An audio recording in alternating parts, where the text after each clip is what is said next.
Okay, hello and welcome to Hanging Out with Bob, podcast hosted by me, Bob Edholm.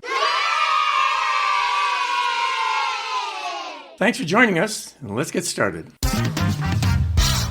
Well, as most of our listeners know by now, I'm from Minnesota. You betcha. Except for 3 years in the mid-1970s, when I worked as sports editor for a newspaper in Decorah, Iowa, I've lived in Minnesota, specifically in the Twin Cities, all my life. So I'd like to think I know a little bit about some of the state's traditions and annual events, like the Minnesota State Fair. This 12-day Great Minnesota Get-Together is one of the largest state fairs in the country, where, as one writer described it, healthy eating dreams are drowned in batter and deep-fried goodness. Or the St. Paul Winter Carnival, a 10-day festival where some Minnesotans prove that they not only survived, but mastered the art of living in sub-zero temperatures. Or every season for the Minnesota Vikings. The team is rarely bad, but it's a tradition that every year in their 65-year history, the Vikings break their crazy loyal fans' hearts. Like the guys on a local podcast called Purple Daily say all the time, we just want the Minnesota Vikings to win a Super Bowl before we die. But if we're going to talk about Minnesota traditions, we need to include the state's high school sports tournaments. According to the Minnesota State High School League website, there are 46 different activities with state tournaments. But in this podcast episode, we're going to talk about the Minnesota Boys State High School Basketball Tournament. It's Minnesota's oldest state high school tournament, which began as an invitational in March of 1913 and was later sanctioned by the Minnesota State High School League. And here to talk about the Minnesota Boys State High School Basketball Tournament is Scott Black, a friend of mine who, like me, grew up in Columbia Heights, Minnesota, the Heights. And speaking of traditions, well, Scott has been attending the boys' state high school basketball tournaments since 1972. Wow. Scotty, welcome to Hanging Out with Bob. Thank you, Robert. It's nice to be here. Just a little background on Scott. He and I have known each other for some 40 plus years. We played some softball and basketball together back in the 1980s. In the mid-1970s, when Scott was a student at Columbia Heights High School, home of the Highlanders, he was a starter on the varsity basketball team in his senior year, one of the two wings, and either the first or second player off the bench in his junior year. Scott was named honorable mention to the All-North Suburban Conference squad in his senior year, and also in Scott's senior year, the Highlanders won the North Suburban Conference. They were the second seed in the regional playoffs. They were upset by Minneapolis North in the regional semifinals, but then in the regional finals, North upset another team, number one seeded Minneapolis Central, which had been rated number one in the state all year in 1976. Minneapolis Central, didn't Prince graduate from Central High School around that time? Prince did graduate from Central High School. In fact, I played against Prince in a tournament. He played for Bryant Junior High. And we played Prince at Totino Grace. And I don't remember a lot of the specifics, but of course I posted him up because he was only like 5'5". And his cousin, I think his cousin on that Central team was a guy named Dwayne Nelson, who was a starting guard. Yeah. And I believe that Dwayne Nelson was Prince's cousin. Oh, wow, interesting. Well, anyway, Scott also played basketball for a year at Hamline University in St. Paul, where he graduated in 1980. Scott retired from mortgage banking in August of 2022 after 37 years in the industry. He and his wife, Terry, live in Fridley, but it's the part of Fridley that's in the Columbia Heights School District. In other words, Scott's mailing address may be Fridley, but you're still a Heights guy, right, Scott? Oh, yeah. Through and through, Bob. Okay. Scott and Terry have two grown children, a son, Scott II, and a daughter, Nicole. And Nicole has two children, a son, Calvin, and a daughter, Lucy. It's great being a grandparent, isn't it, Scott? Oh, it sure is. Makes life worthwhile. It really does.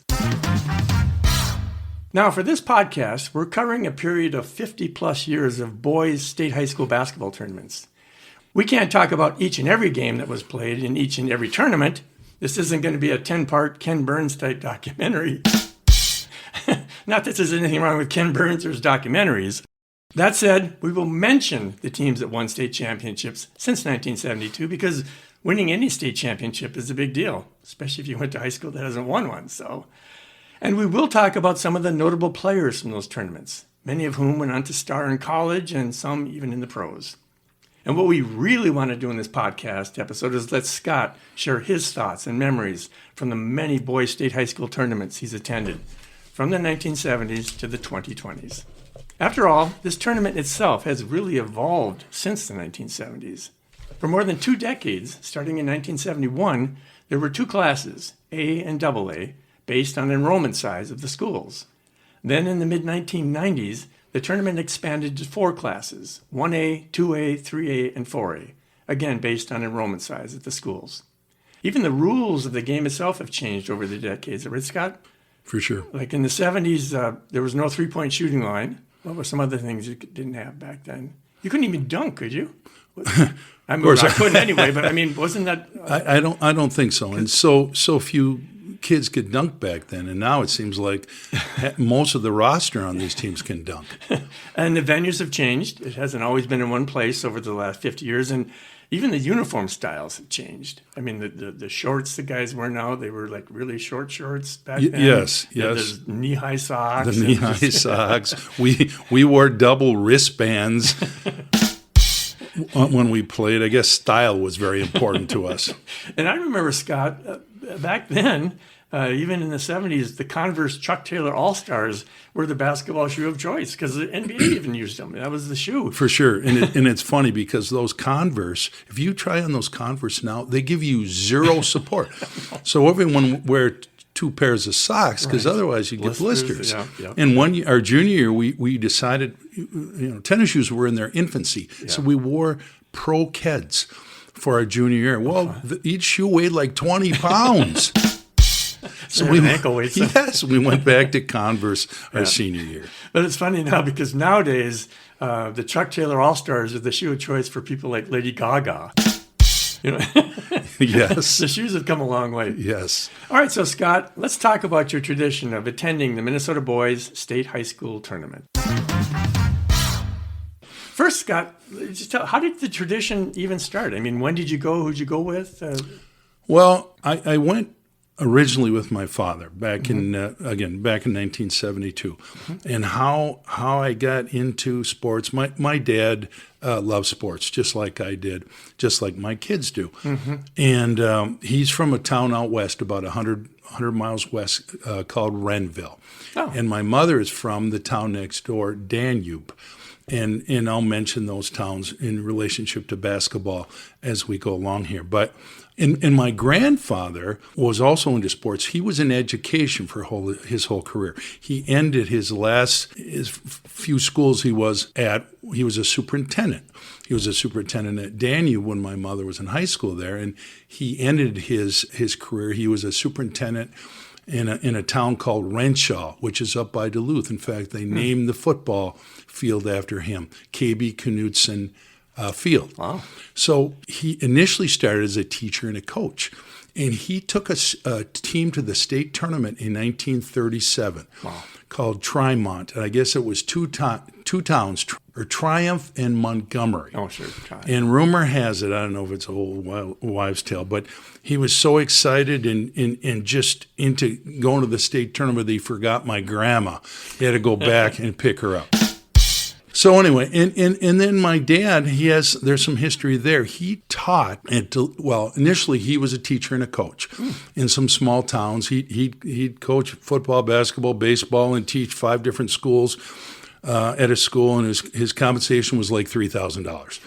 Well, one of his last jobs before he started his career, he went to work for IBM probably in about 1960, and that's where he worked for 25 years in sales. But he taught at Duluth Central High School, and we lived there from the time I was probably 2 till the time we moved to Heights in 63. And he was the assistant under Jim Hastings. Jim Hastings is a Hall of Fame coach. And Jim took, in fact, shortly after my dad left, he took a team in 1961 with Terry Kunze. Yeah. They were undefeated, and they won the state tournament, but my dad left just prior to that. So anyway, and then my dad, I think he went to state tournaments. I'm pretty sure, in the '60s, he had a group of guys that he went with. And again, I don't know why we waited till 1972, but that was the first year that I went. Oh, wow. That's cool. That's cool. And it's been going for you ever since. So. Yes, yes. Just to back up for a moment, just to kind of put this all in perspective, the Minnesota Boys State High School Basketball Tournament, there was just one class, regardless of the school's enrollment size, from 1913 to 1970. Now, for this podcast, while I could divide it strictly by decades, 70s, 80s, 90s, and so on, I want to set it up this way. First segment, I just want to talk about 1972, because that was your first one that you ever attended. The next segment will be the years 1973, 74, and 75. Those are the last 3 years that the tournament held playoff games on Monday, following the Saturday championship games between the A and AA champs. The next one will be 1976 through 1979, just to round out the 70s. The next segment will be the 80s, 1980 through 1989.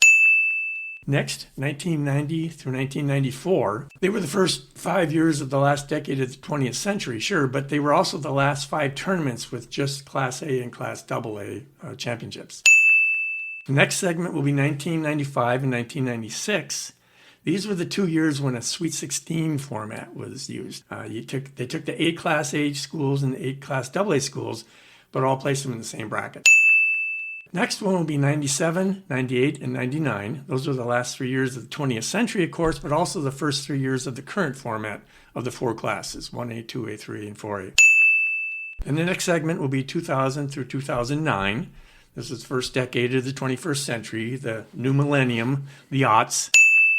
Next will be 2010 through 2019, the 2010s in other words. It was also the decade when more people, well at least me, started using the faster to say 20 instead of 2000 to say the current year. For example, 2010 versus 2010.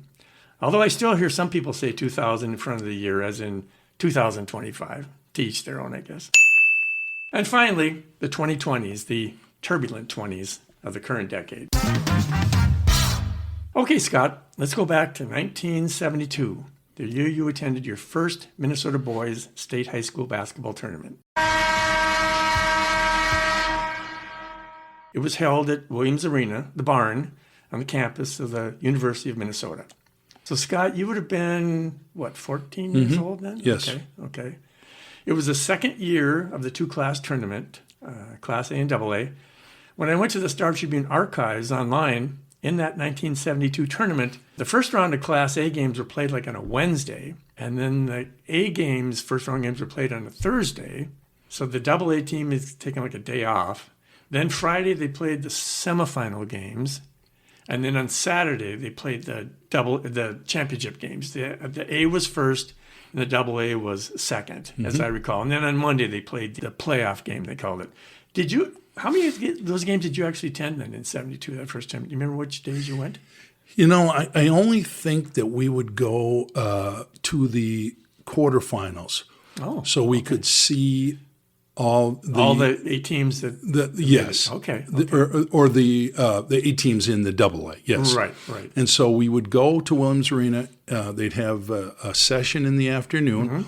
And then we'd go have dinner somewhere around by Williams Arena. Yeah. And then we'd come back for the evening session. So you had a full day then. So it was a full day. Teams, yeah. Yep. Father-son stuff. It was great. Yeah, no, great. Okay.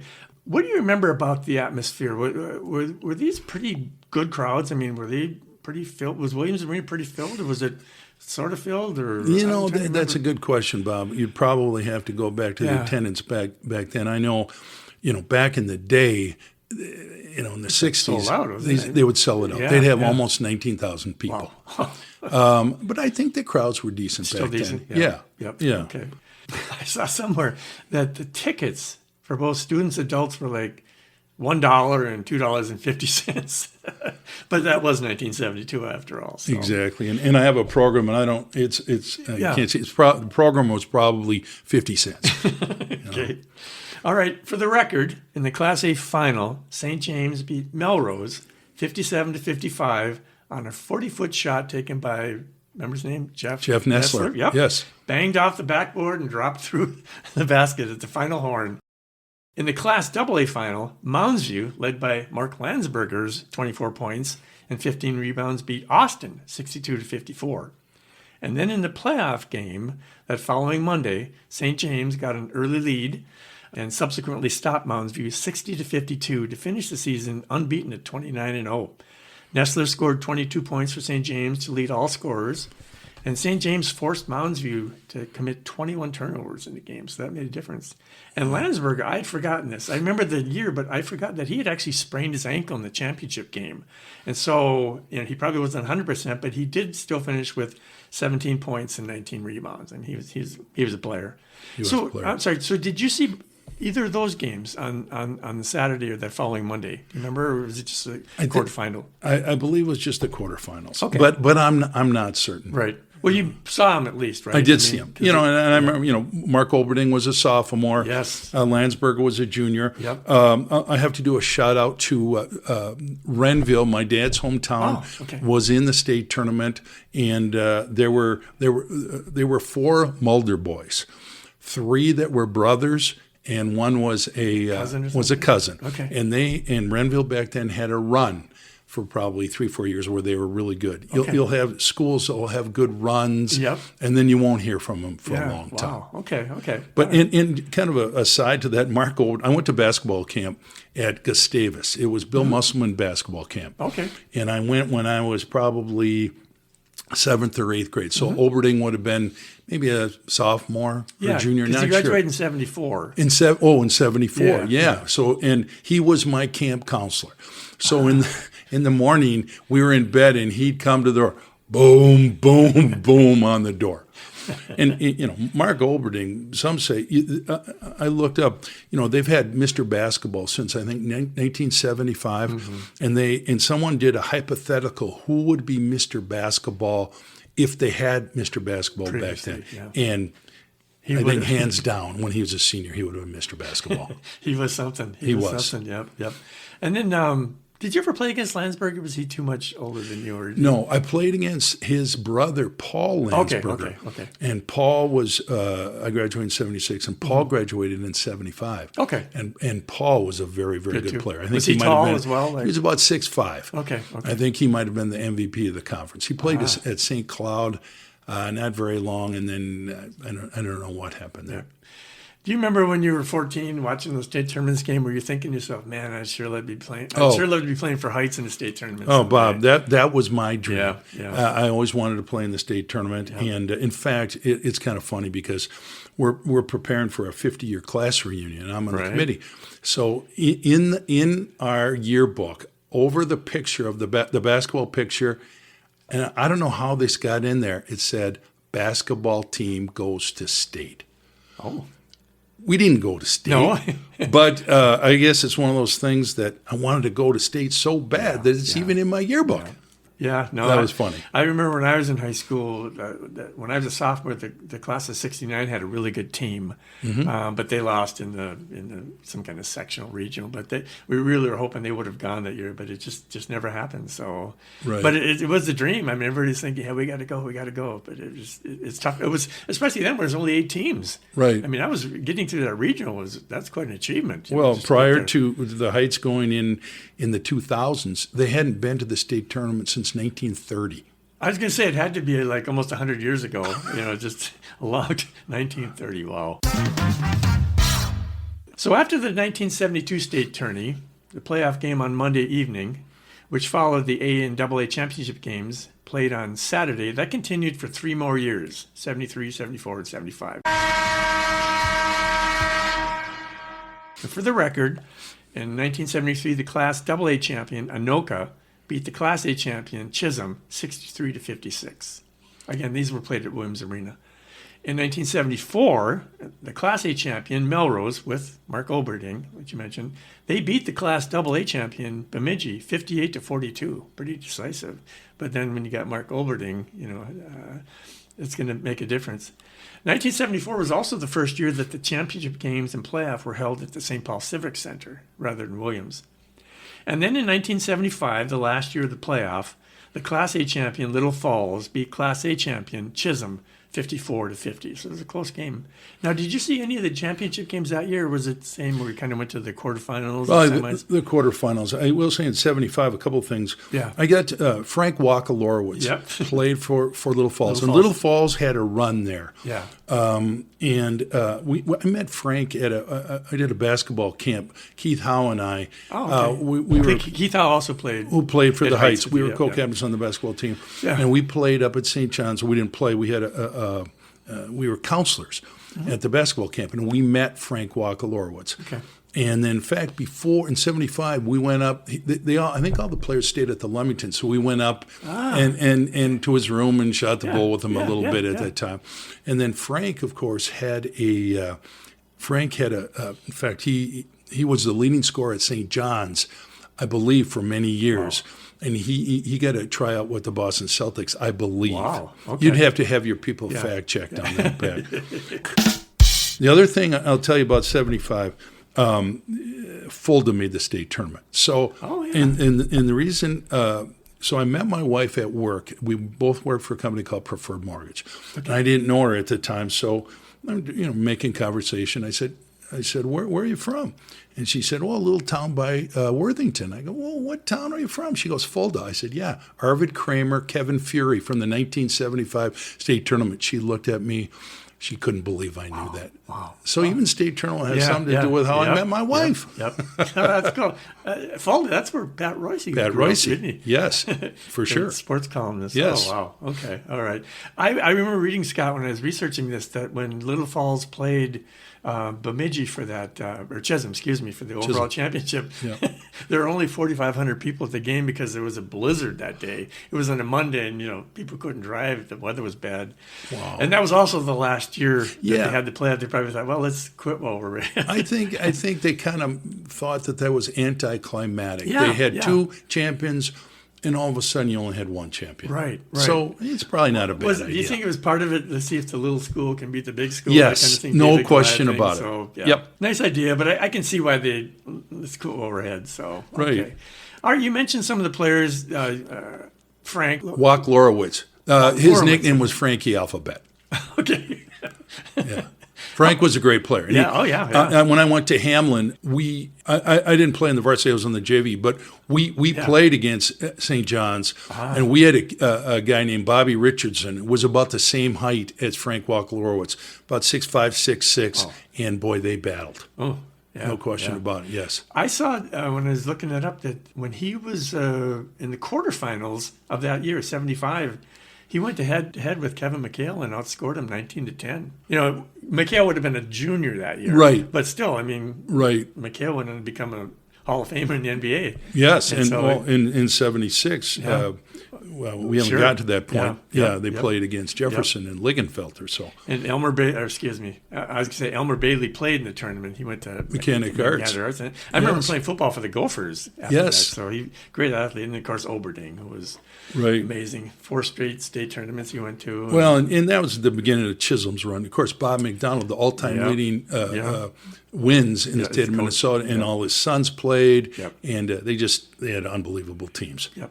Now, did you see games at the Civic Center then? Oh, yes. What did you think compared to the barn? I mean, did you like games in St. Paul, or would you prefer they just stayed at one? From a comfort level, obviously Civic Seats Center were better and everything, but I would have liked it, to continue in the barn, and I'm very glad that in the last few years they've had games now back at the barn. I think it's more intimate. Yeah. It's just a more fun just atmosphere. The history and tradition of the For place sure. too. Yes. So, yep. When I think of the Civic Center, the late Civic Center, because now there's a new arena, but for me it was a place to see concerts. And I think it was more of a hockey place than a basketball. Yes, I would agree. I would agree. Yep. So for the rest of the 1970s, 76 through 79, where the championship games were played at the Civic Center, there were no more Monday evening playoff games. The tournaments ended on Saturday with your AA and Class A champions. And during those 4 years, 76 to 79, a couple of schools won back-to-back championships. In Class A, Lake City won back-to-back titles in 78 and 79. They lost just one game in 78, and they went undefeated in 79. The other Class A championships were won by Marshall University High School, Minneapolis, which went undefeated in 76, and Winona Cotter in 77. Cotter, by the way, was the first private school to win a boys' state high school championship. They in 75, they let the private schools join the state high school league, and that's how you started getting De La Salle's and the Tino Grace and Austin Pacelli's and those schools. But Cotter won in 77. And then in Class AA, Prior Lake was the other school to win back-to-back state championships in 77 and 78. Bloomington Jefferson had an undefeated season in 76 en route to the state title. That was the year you graduated, right? So they were the state champs. Yes. And then Duluth Central won in 79. So that took care of the AA championships those last 4 years. So Right. Did you ever play like Jefferson or Duluth Central or Prior Lake? We didn't, season? but we Okay. when in '76. I'm kind of biased because that's the year I graduated, but Yeah. I thought basketball in the state of Minnesota was fantastic. You mentioned that Minneapolis Central was rated all year #1 in the state. They just had a great team. They had William Henry, Greg Boone, Andre Griffin, who was a junior, this Nelson, and then North upset them. And then, who else was in there? Of course, McHale and Hibbing. They had a kid named John Redica, who was a great player. His dad was the coach. And then Ligenfelter and Jefferson, the Peterson brothers from Prior Lake. Yes. I think they went to the U. Yep. But and then Marshall University. We scrimmaged both Marshall University during the year and Minneapolis Central. And because our coach, Ron Cadwell, who's in the Hall of Fame, he wanted us to get prepared because they played, we were used to playing at 45 RPM. They played at 78 RPM. Fast And quick. So, Marshall University had a kid named Ronnie Henderson who went on to play at Augsburg. Yep. And Greg Boone also played at Augsburg. Yep. And in the finals of the state, actually, to your point, Jefferson, Steve Ligenfelter did outplay Kevin McHale in the state finals. And I think he went maybe to South Dakota. I'm not certain. Right. Yeah, I remember that was considered an upset because I think McHale had gotten a lot of publicity. Yes. And coming down, they thought, they're going to win. And then Lingenfelter and Jefferson won that year. So, Ronnie Henderson from Marshall, he was only probably 5'8", 5'9", but he could play. He set some kind of single-game record of assists. He had like 14 assists in some game. He did. In the state tournament, which is a record. So he did. And then, and believe it or not, so my dad's cousin, his name's Rod Black, who's also in the Coaches Hall of Fame. Wow. He coached a guy named by the name of Bob Bruggers back in the early 60s. Bob Bruggers was the second all-time leading scorer in the state for many years. Bob Bruggers played for Danube. They played Terry Kunze and Duluth Central in the first game of the 1961 state tournament. Oh, and Bob Bruggers went on to play football at the U, and he went into professional wrestling.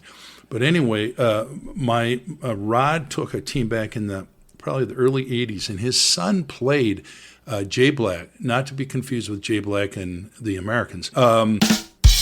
But Jay Black broke Ronnie Henderson's single-game assist record. Really? Oh, either that or the 3-game, but I'm not quite certain. Okay, wow. Yeah. Wow. And then we can't leave him out because this guy went on to play for the Gophers and then the NBA, Randy Brewer, Lake City. I mean, my gosh. Oh. He was the first official 7-footer, I think, to play in a state tournament. There were guys that were 6'10 or 6'11, but he was the first 7-footer, and he was dominant. He averaged 30. I think his scoring record in the state tournament still stands. He averaged 38 points a game. He was unbelievable. Yep. He really stood out in the crowd, too. I can remember watching those games. I was still living in Iowa at the time, but I was able to pick up the Minnesota State Tournament on a Rochester channel and seeing Brewer playing against these kids. He was like this much taller than everybody, and and I was glad to hear he's going to the U. And he was the center on the last team that won the Big Ten title for the Gophers. Yeah. He was a very skilled player. Yep, and he had great shooting touch. He had a decent career in the NBA. He played did for several years. So he did probably 10. Yeah. Yep. Just to put a ribbon on the state tourneys you attended in the 70s, did you see a noticeable change in the caliber or quality of play from the beginning of that decade to the end? or wasn't it that? Probably not as pronounced, and Okay. although every year the kids did get better. Yeah. I will have to say, shout out to my coach Ron Cadwell at Columbia Heights. He had a team in 1979. They played Minneapolis Central, and it was in the region finals. And the Heights had a really good team. They had a string of very good teams. And they were up probably in the section final, probably 6 points with less than 2 minutes to go. I think it might have been at the Minneapolis Auditorium. And we were all ready to go down and celebrate the first time that Heights goes to the tournament. And Central had a kid named Pedro Perkins. Heights missed a couple of front ends of a one-on-one, and they didn't make it to the state tournament. Oh, But so close! Wow, it was so close. But Ron never made it to the state tournament, but he has 3 players. Grant Guzzi, who's in the Hall of Fame, that played at Spring Lake Park, or coached at Spring Lake Park, he took 3 teams. John DeMars took an Irondale team to the state tournament, and Dan Cremasino took Forest Lake to the state tournament. Wow. Okay. So his players Yeah. succeeded at that. Oh, wow. Oh, cool. Did you have a favorite player or favorite team from the 70s that you saw? I mean, there's one that really stuck out. Like, man, that's really a great player. That's really a great team. Yeah, probably. Well, there's another kid that was a great player. And did he go to the state tournament? Van Troop from Mounds View. Okay. They had some epic battles, but I would probably say, Mikhail or Olberding. Yeah, that's For good, sure. good choice. Bruce Kalpa played for Woodbury in '78. Bruce Kalpa was a him sharpshooter, at the played Gophers. at the Ude for a little bit. Jimmy Jensen played at Bemidji. He broke. There's a guy named Ron Johnson who set the scoring record in 1946 for New Prague. My dad was there. He got a standing ovation. He had 48 points. Wow. And Jimmy Jensen in a consolation game scored 50 Yeah. for Bemidji. Wow. So Wow. just some of the highlights. I think it'd be fun, Scott. You and I maybe just do a deep dive into like certain years or something. Yes. Because we're just There's scratching so the much. surface. There's so much. But I just wanted to give kind of an overall Yep. view of what you've seen in Yes. the years that you've been to For tournaments. sure. So. Yep. Okay, on to the 1980s. Again, all championship games were played at the St. Paul Civic Center. In Class A, 2 schools won 2 state titles apiece in the 80s. Bird Island Lake Lillian won in 80 and 81, while De La Salle won in 85 and 88. The other 6 Class A schools that win titles in the 80s included Winona Cotter in 82, and 5 other Class A schools who won the state titles in the 80s included Barnum in 83, Pelican Rapids in 84, Le Sueur in 86, Norman County West in 87, and Rushford in 89. And about 4 of those schools I'd never even heard of until I started researching it. Now, in the Class AA, you had 2 schools that won multiple state titles in the 80s. First, Bloomington Jefferson. They won in 82, 86, and 87. They also went 26 and 0 in 87. And second, White Bear Lake enjoyed back-to-back undefeated seasons in 84 and 85. And didn't Columbia Heights lose to White Bear Lake in the playoffs or something? They one of did. those Heights years? had their best team Yeah. ever Yeah. to that point with Jim or John DeMars, but they were in the same section White Bear. as Yeah, White Bear, yeah, and yeah. and White Bear they couldn't get by White Bear. Yeah, that was tough. Yeah, they had some great players. Yep. Other Class AA schools that won state championships in the 80s included Minneapolis North in 1980, Anoka in 81, Woodbury in 83, Rocori in 88. They also went undefeated that year, and Owatonna in 89. Now, Scott, which of the games, was it just AA or A that Double you A. saw during Just double A, yeah. And then was it quarterfinals again or Yeah, semis? pretty Okay. much the quarterfinals. Okay. Yeah. Did you go to any championship games or? I might have. Okay. But for the last number of years, I have gone to championship Yeah. games, Okay. but back then I don't recall. Well, I think, like you said, though, probably the most fun thing is to see all 8 teams in the Yes. class playing. That way you get to see them all. Yes, for and then sure. you can see, wow. And then, of course, then I would watch them on television. oh, sure. for sure. Yeah, Yep. thank goodness. Yeah, Yep. the TV was great. But there's in my there's no comparison between being at the tournament and watching it on TV. No, you're right. Yeah. The enthusiasm of the kids. Exactly. It's great because when you go to like NBA game or even college, you hear more mature sounding voices, but in high school you can still hear like the girls. You can just tell they're kids. Right. They're kind of screaming and cheering. Exactly. The enthusiasm is what makes it so much fun. I think that, if we were going to talk about 1980, I think he won in 79. We have to talk about Barry Wohler. Oh yeah, Bird Island, Lake William. Barry right. and Bird Island was in the same conference, 212, along with Danube and Renville. Yep. And I know Barry won. Yeah, you said back-to-back state basketball tournaments. I think he won back-to-back football tournaments. Oh wow. Barry also pitched in the Dodger organization. Right. Played basketball at the U. Barry has taken, I believe, he's the coach at Orono. He has taken. Probably been in the state tournament with Orono maybe 8 or 9 times. When we get into the 2010s, yes. we'll get back to Barry Wohler. Yep. Yeah, there's some good players that played in the 80s as well. Tom Copa with Coon Rapids. That was the only time they were there. Yep. He played at Marquette, and then he played in the NBA. Yep. Kevin Lynch at Jefferson. Kevin had become a Gopher. Kevin, I don't believe played yet. His brothers played. I think he was a little bit later. He was 85, 86. Oh, he was. When Okay. He played. Yep. Yes, yep. I see that. Yep. And then, of course, Wohler, Wohler, he said in fact, I saw an interesting stat here.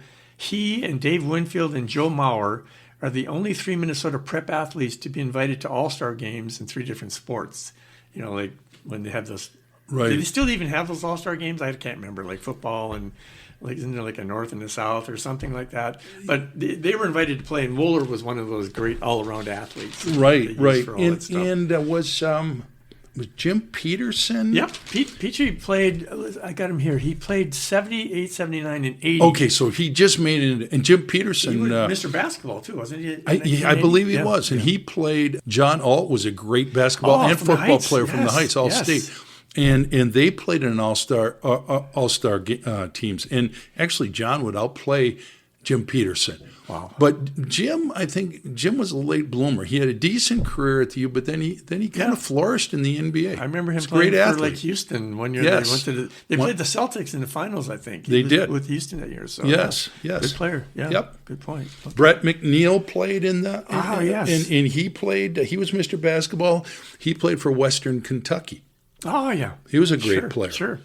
So there's so many. Yeah, right. Yeah, Tim Hansen played for Prior Lake. He played at the U for a little bit. I remember Tim Hansen. Yeah. Yep. So Brett McNeil, he's on my list here. Right. So. There's a kid from Robbinsdale Armstrong. Grant Johnson went to play at Wisconsin. Mm-hmm. I don't know if they made the state tournament. Steve Schlotthauer was Mr. Basketball for Mounds U. Of course, Chad Colander. Yeah. At Owatonna. You probably mentioned him already. So Owatonna. Well, that was not until 1990. I looked it up. Yeah. They beat Minneapolis North in the final 72-26. I think I remember that game. Yeah, that was a blowout. Yeah. North has been interesting because they've won state championships in like 3 different classes. I mean, big classes, medium, little, and but some years they got the tournament and they just tanked. But they've got like 7 state titles. So they've had a great history. Tony Queen at North took this 6 years in a row. He was in the state tournament. Yeah. And then after that, and I don't know what became of him and how long he was coaching there, but they were tough. Yep.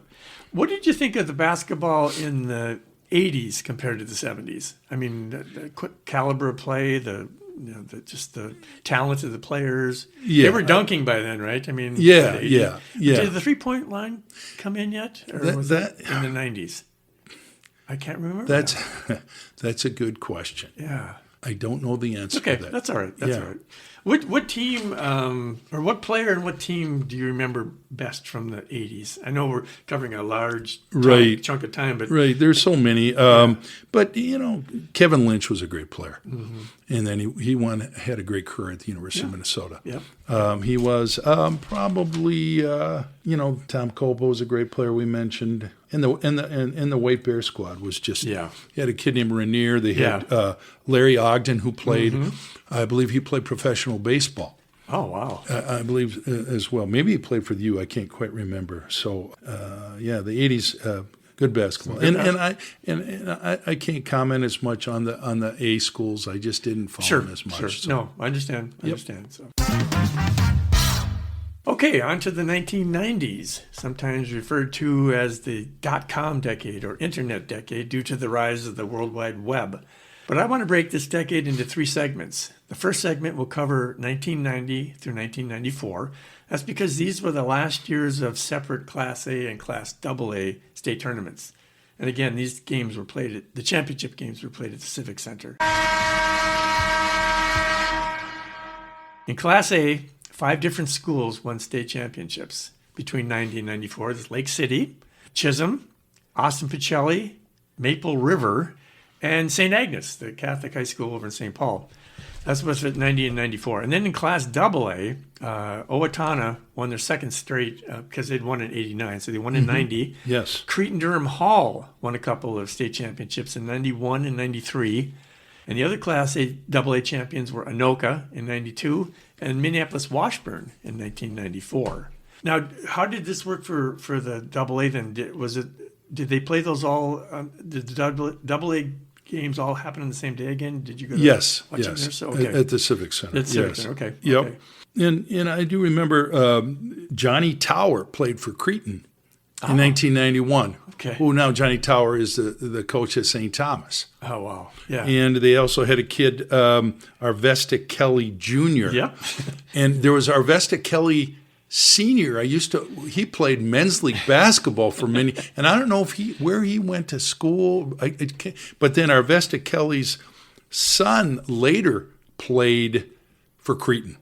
He was a very good player. You mean Arvesta Kelly Jr.'s son? Yes. Wow. Okay. Yes. Yeah. And because you'll see that Yeah, now. yeah. I look at the state tournament, and guys, sons and grandsons are playing also. Do you remember a kid from Anoka that played in the championship? It was Brian. Is it Dowdy or Doty? Dowdy. Okay. He was like one of the Pioneer Press came out with an article back in 2012, and they had listed the top 100 state tournament players of all time or something, and his name was listed. And I don't remember his name, but he was like 82nd out of 100. Is that right? Yeah. And Well, his uncle was a guy named Jeff Dowdy. Okay. Jeff Dowdy played at Vocational in maybe Minneapolis. Vocational, yeah. And Jeff Dowdy led the city in scoring for 2 years. Wow. I used to play a men's league against Jeff Dowdy, and Jeff could shoot it up. Wow. But anyway, he was on the coaching staff when his nephew was played for Anoka. Okay. I also have to mention one of my all-time favorite players was a great player. His name was Skip Schaffbauer. Oh. He played at Elk River. He was about 6'3". He was Mr. Basketball. Yeah. He went to East Carolina and played. And I often wondered why. I think Clem was the coach at the time. Yeah, he didn't would have been recruit coach. him. Huh. But Schaffbauer was a really good player. Wow. Robert Ware, who's the coach at Park Center, he just moved to Hopkins. He's the heir apparent to Kenny Novak. Wow. He played for Hopkins. Yeah. Kenny Novak coached at Blaine prior to Hopkins. He took Blaine to the state tournament. Wow. Okay. And we played Kenny's team, Hopkins Lindbergh, in 1975. They still had 2 schools, Eisenhower and Lindbergh. Yeah. Yes, Yeah. he was this 2-guard, and we played them, but they went to the state tournament in 1975. Wow. Okay. Yeah, and his dad was the coach. All right, the next segment will be the state tournaments in 1995 and 96. Those were the 2 years they tried the Sweet 16 format. Did not have traditional seeding. The 16 qualifying teams were from both Class A and AA, and then they just threw them into one bracket. Just for the record, in both years, Minneapolis North won the tournaments.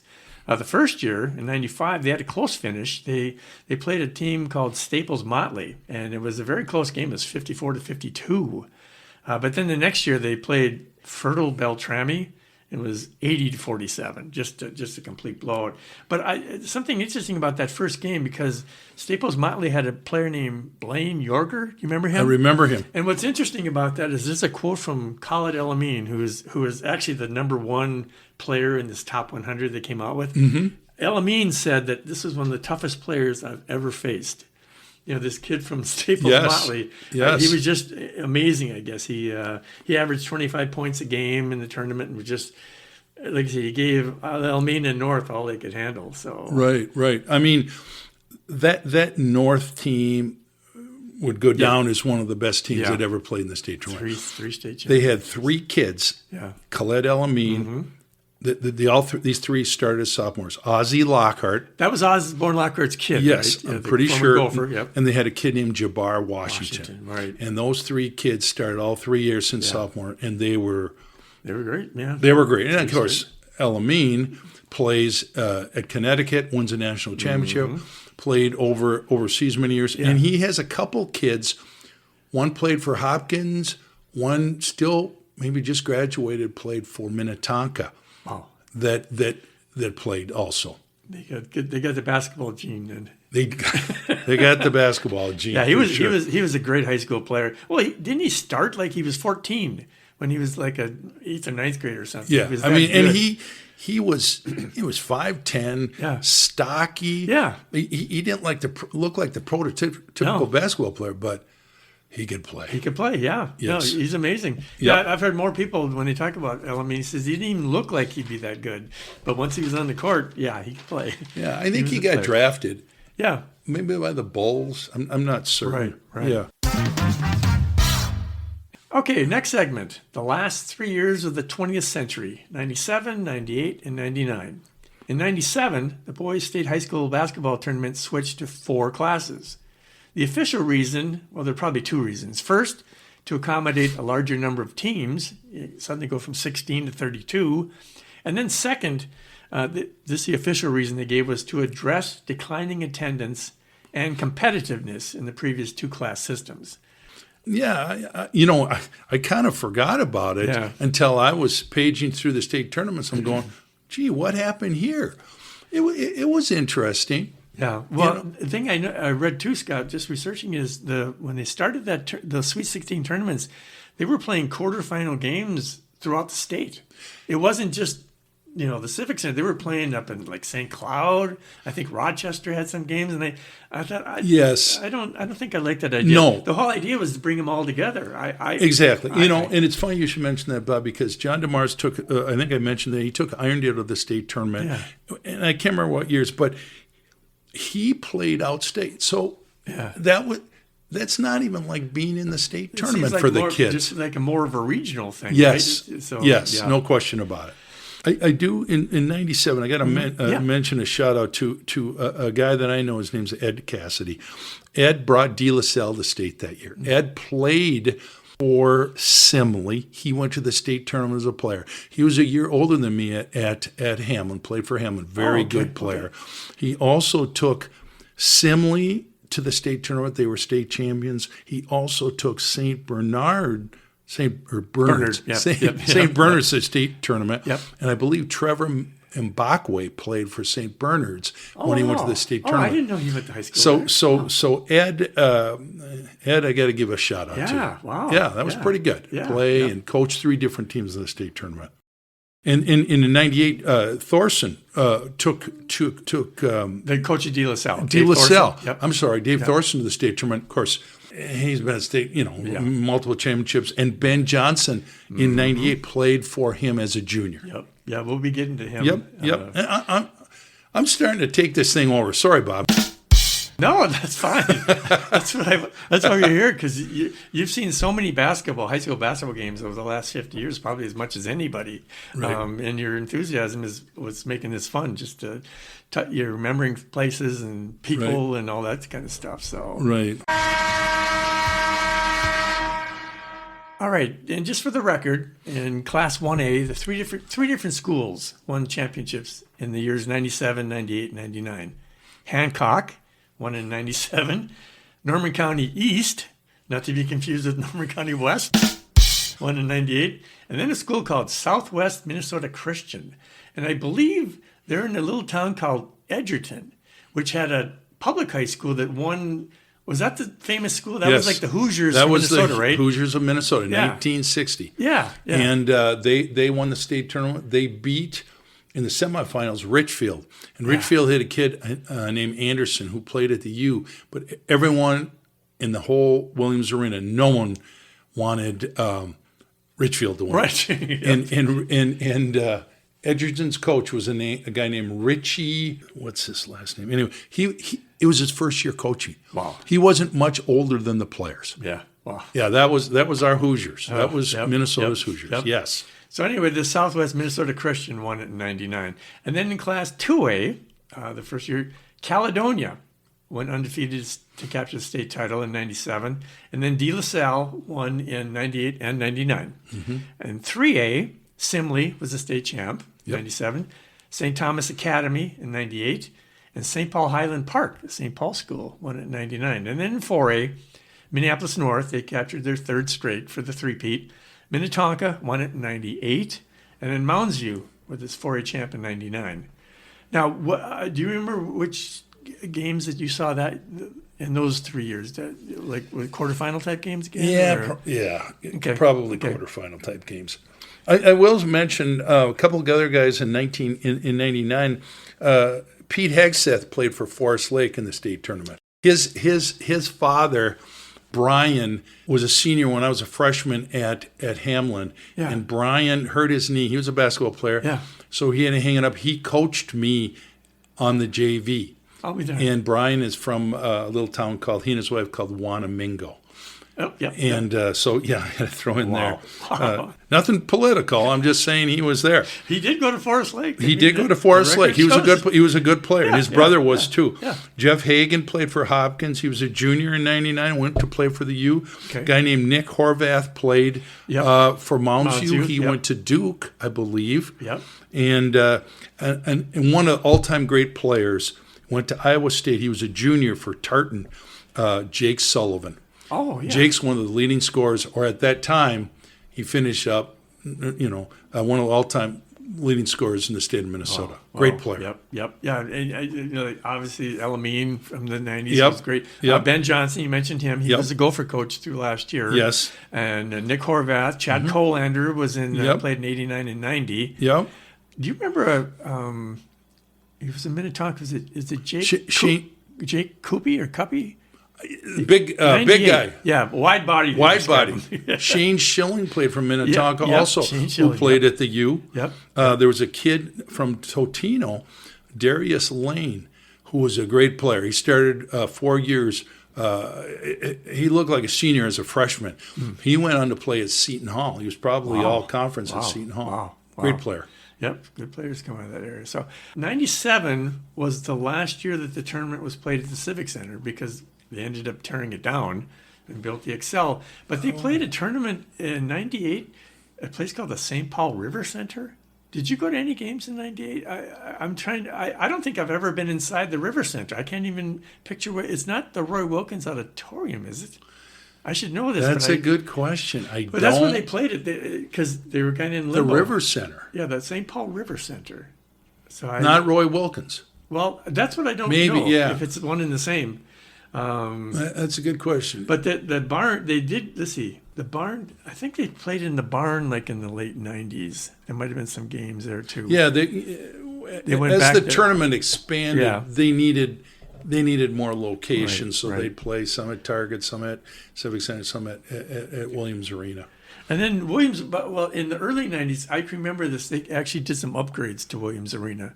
When you went there in the 70s, it was still like the traditional barn. Yes. And, they fixed the seats and put in some, I don't know, later they put in some fancy like boxes or something, or suites or something. Yes. They've upgraded and they've got a new floor now and everything. So they've made yes. changes to it over the years. So yes, and I've been a state or a Gopher football or a Gopher basketball season ticket holder for many, many, many years. I inherited it from my father, and I keep playing. So I go to Williams Arena a lot. Yep. Okay. All righty. Okay, on to the aughts, 2000 to 2009. In 2000, in Y2K, tournament championship games were played at Williams Arena. In 2001 and 2002, the championship games were played at the then new Xcel Energy Center in St. Paul. Mm-hmm. The X, as it was called for short. And just a quick question, Scott, what's the new name for what used to be the Xcel? Do you remember what they renamed it? I only know because I was reading about the Wild. It's a new name now? It's a new naming rights. You know, I'm not a hockey guy, so Yeah. It's called the Grand Casino. oh, It's got a new name, but I thought I the X was gotcha. such a great name, but now they have to change it. Well, anyway, Yep. that's where they played for a couple of years, but I think those were the only years they ever played any games at the X. Then they moved to Target, Target? Center, Okay. which is kind of where they've Okay. been I ever think since. So I think one year I took the fam. The kids were young, and we stayed overnight downtown St. Paul, and then we went to the games. okay. So At I had the to get new them arena? going early. At the new- okay. It must have been Excel then. Yeah. Well, yeah. Right. Okay. Which is actually a really nice venue. I mean, Very. I've been there for concerts, and it's a It's nice very place nice. to play, so. Yes.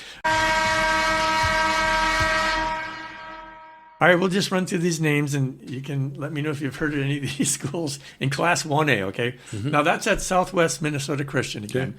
They actually have a four-peat.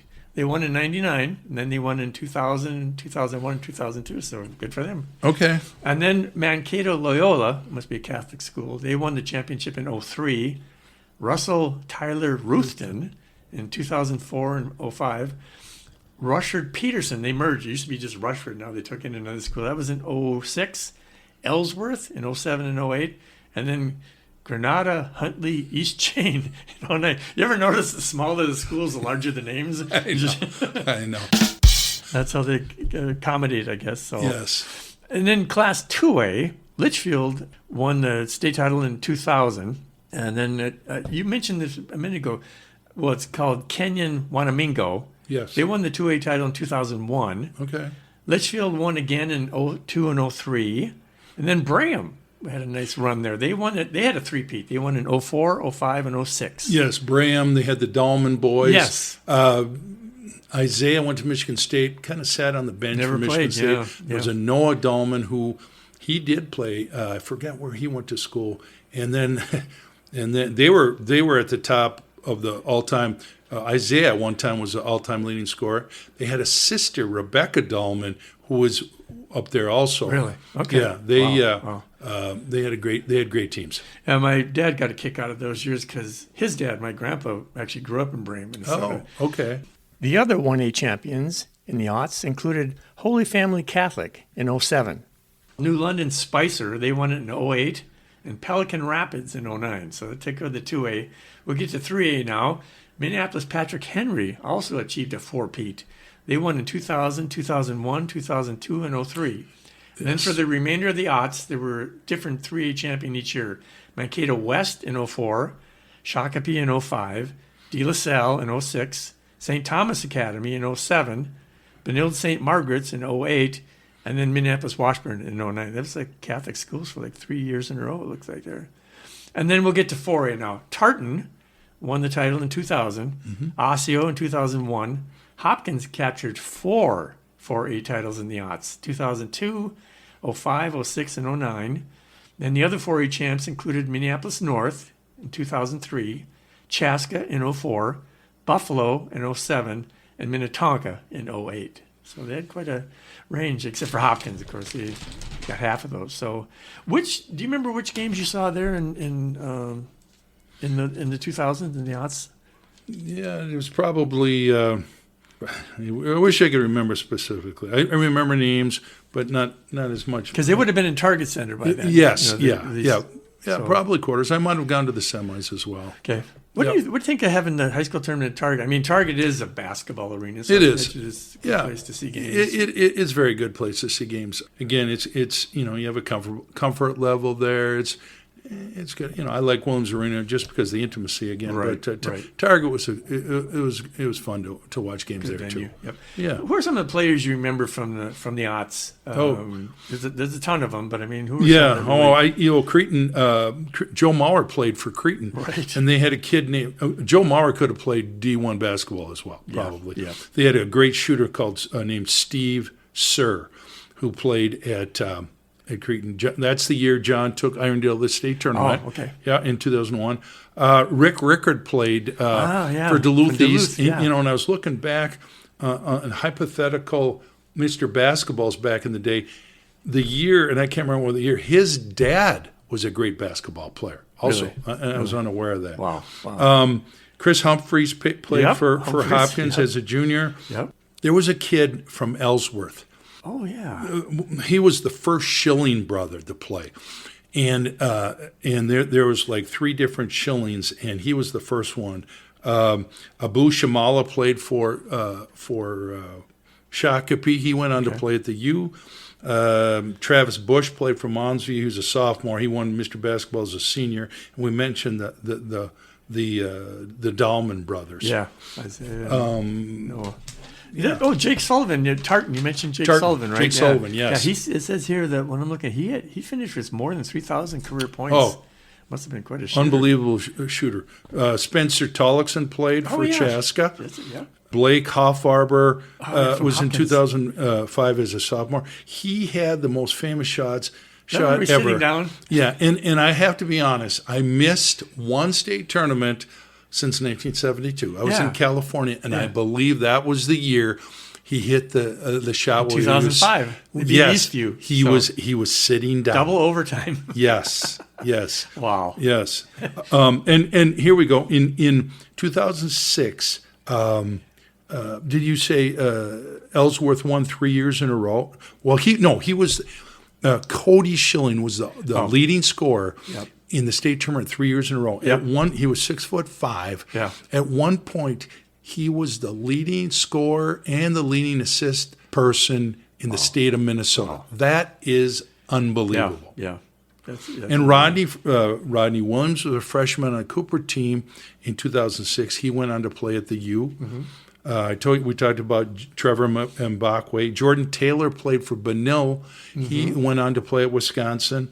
There's a kid from Minnetonka, Anthony Tucker, who played at Iowa, D1. And, of course, Hopkins had Royce White, Joe Coleman. Royce White. He played at 2 schools, right? He was at Hopkins and De La Salle, right? Didn't he go? It says here in 2006 he was at De La Salle. He must have transferred. Oh, yes, you're right. Yeah. You're right. And he played at the U for a couple. Yep. Got a little trouble, I think. But Joey King played 2010. Are we that Yeah, far? we're in the odds, yeah. Joey King, who went on to play at the U. I have to do a shout out to. I went to high school with Toby Nord. Toby's son played 2 years in the state tournament for Eden Prairie. Connor Nord. He then went to St. Thomas, and he had a super career at St. Thomas. So. Got to throw in the Heights guys when absolutely. I can. Yeah, absolutely. they appreciate that. And then, De La Salle, they had some Travis brothers that started to play, and I think there was about 3 of them, and they were started to play at about that time. Yeah. So, Thorson had a lot of good players. Yep. Okay, on to the 2010s. 2010 through 2019. Again, all championship games were played at Target Center. In Class 1A, 2 schools won 2 championships apiece in the 2010s. Belgrade, Bruton, El Rosa won in 2012 when they went 33-0, and again in 2014. Minneapolis North, like I said, I think they've been in every class. Yes. They won in 2 straight titles in 2016 and 2017.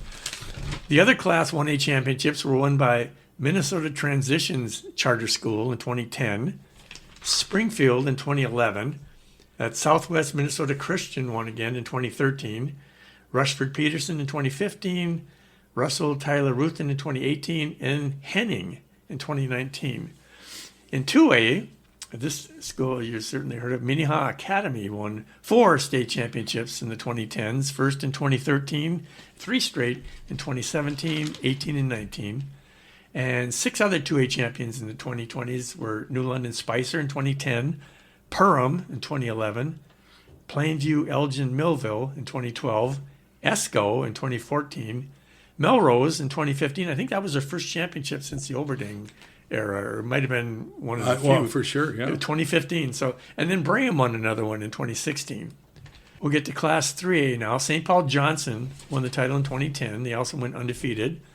Orono won in 2011. And Scott, well, I hate to bring this up, we'd be remiss not to mention that Orono won their championship by beating Columbia Heights, 85-76. And that was a team that Barry Wohler was coaching, right? He did. And Columbia Heights had a player named Zach Lofton. And Zach was a great player. Zach played, I think he played with about four different colleges. Right. And then he did get a tryout, and he was on a roster in the NBA for a while. Okay. I know he was in college for a long time because I remember like years after the state tournament, he was in some school in Illinois, and I was watching a game with Steve Durant. I said, he's still playing? Because you would have thought he was like 30 by then, but he was still playing in college. Yes.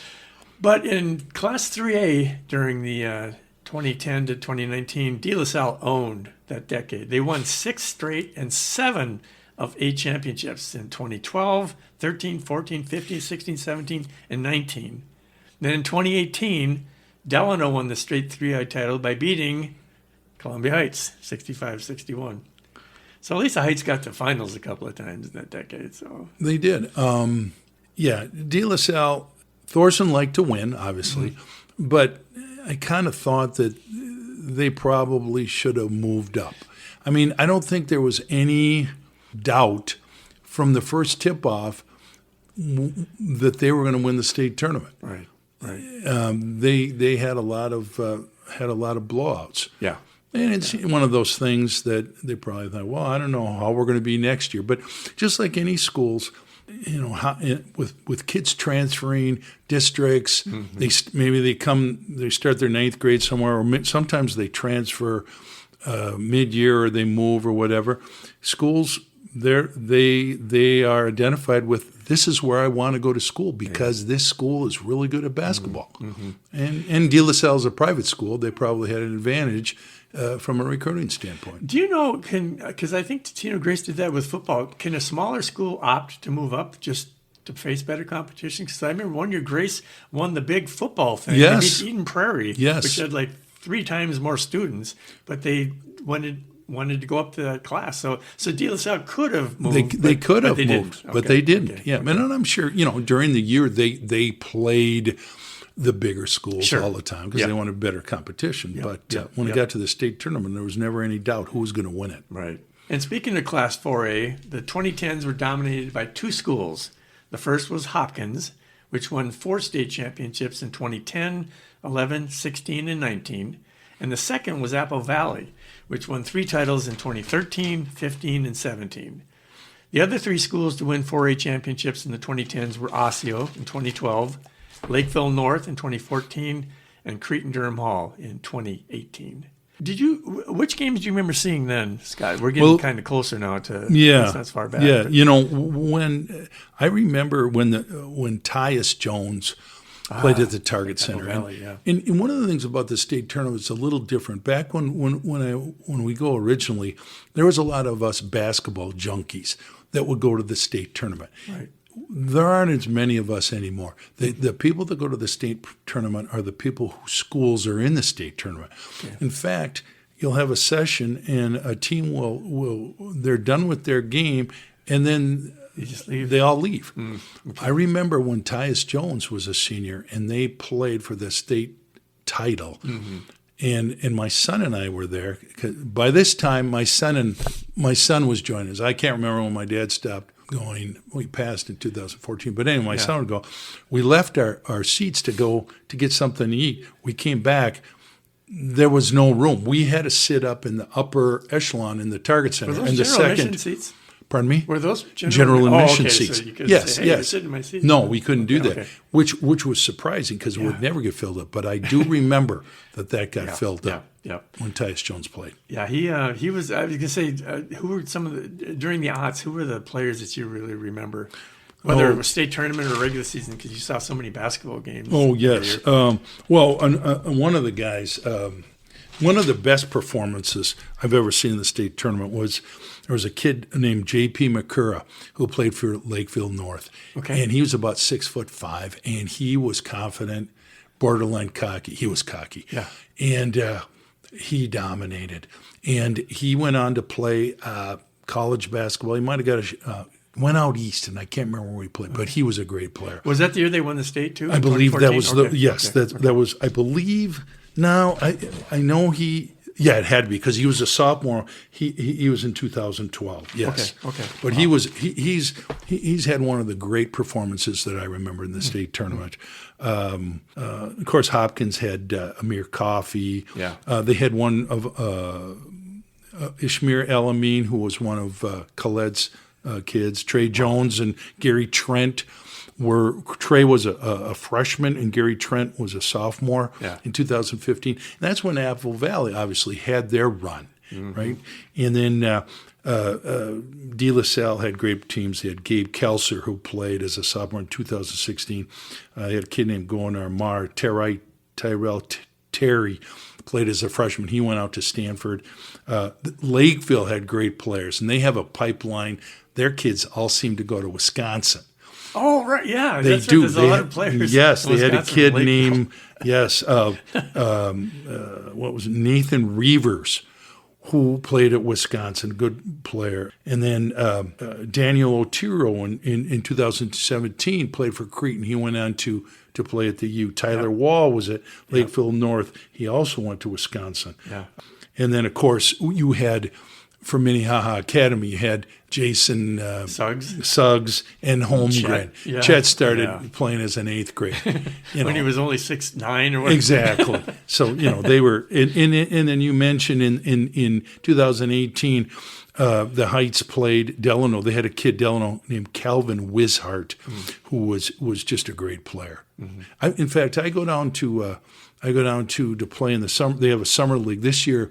They used to have it down at Minnehaha Academy. They moved it to De La Salle, and it's a Pro-Am league. Oh, wow. And some of those old-timers are playing in the Pro-Am league. Fun. Oh, so, cool. yeah. Okay, all right. So, yeah.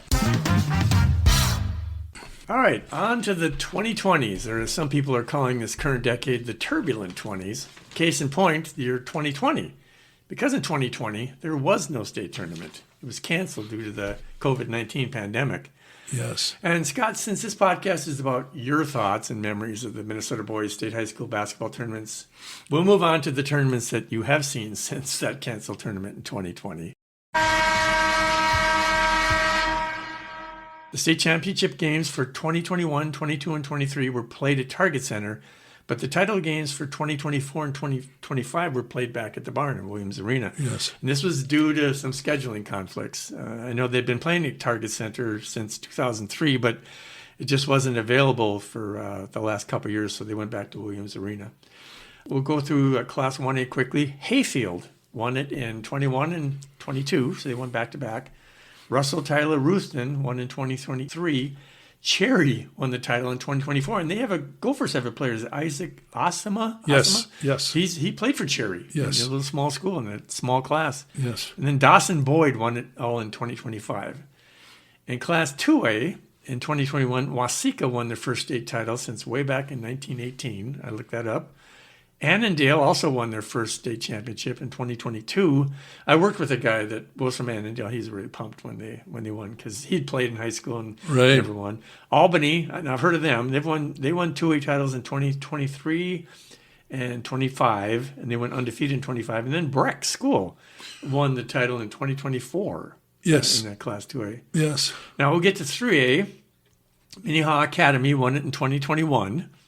Totino Grace won the next three state championships, 22, 23, and 24. And then Alexandria area won it last year in 2025.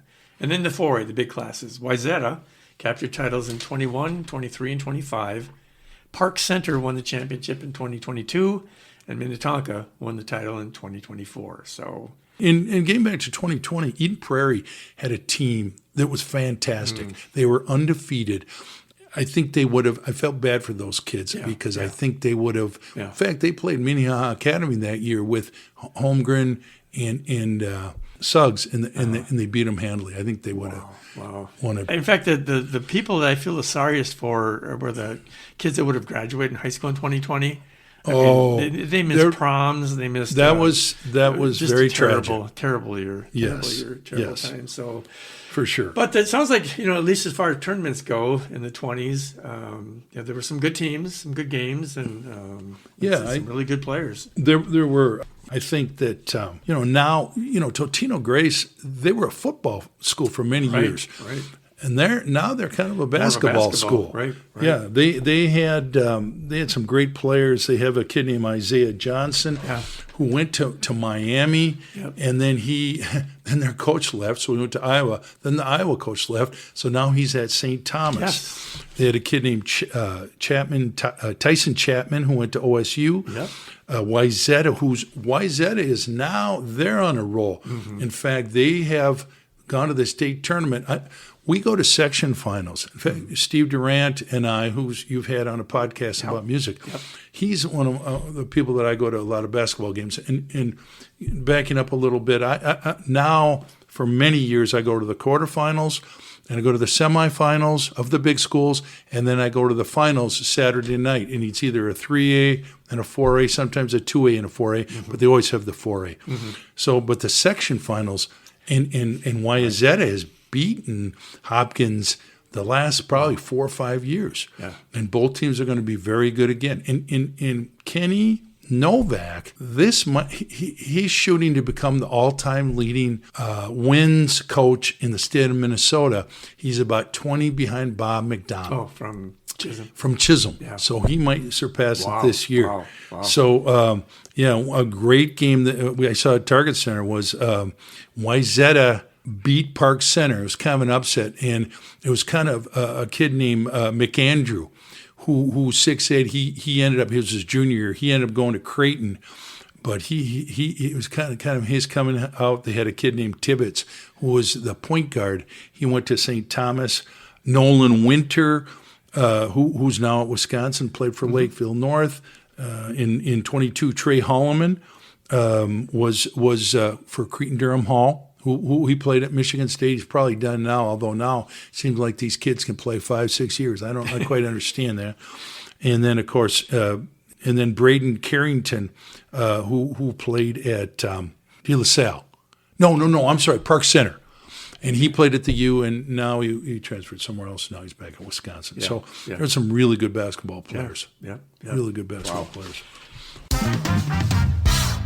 And with that, Scott, we've covered the better than 50 years that you've attended the Minnesota Boys State High School Basketball Tournament since the early 1970s. This might be tough because you've been to so many games over the years, but do you have a favorite among the 50-plus tournaments that you went to you said, this might be the best basketball I've ever seen, or whatever? Is it? Well, I think the kids nowadays are so much better. Mm-hmm. I mean, I Googled it, and I watched Mounds View play Irondale when Mark Landsberger played. Mm-hmm. It was on YouTube. You can Google it. It was back in like 1973. Yeah. It's a total different game. I'm so glad that there's no video, and if someone has it, don't bring it out of me when I played. Because now I can tell my kids what a great player I am. The kids now are so much better. Yeah. And they play year-round. They play AAU. It's just amazing how good they are now. Yeah, no, I would have to agree. They look different. They seem to be bigger and taller, faster. They are, and they play so much basketball. I mean, they do. I mean, we're going back to the late 60s and early 70s. Minnesota didn't even allow camps back then. Right. You played your sport during the season. That was it. They didn't have sports camps in the summer for basketball or football camps. You just played when the season was, and exactly. That was it. That's right. But now the kids have specialize in the sports. They do, and they're phenomenal. But it's different worlds. There's probably some burnout. They play AAU ball in the spring. They play AAU ball in the fall. I think actually maybe high school ball takes a back seat. Back when we were playing, we wanted to play. We played with our friends, and then our goal was to win the conference or to go to state or whatever. And I think that might be secondary. Maybe not so much for kids from small towns, right. But they play AAU ball too. Mm-hmm. I mean, good point. It's different, and I think it's better. I think there's much more diversity. Now, not just in the city, but in the state. So the basketball is there's so many more athletes. It's so good. And you mentioned with the 3-point shot, that's another thing. One of these records stood for years and years and years, the scoring records. But then with the 3-point shot, that changed it a lot. Yep.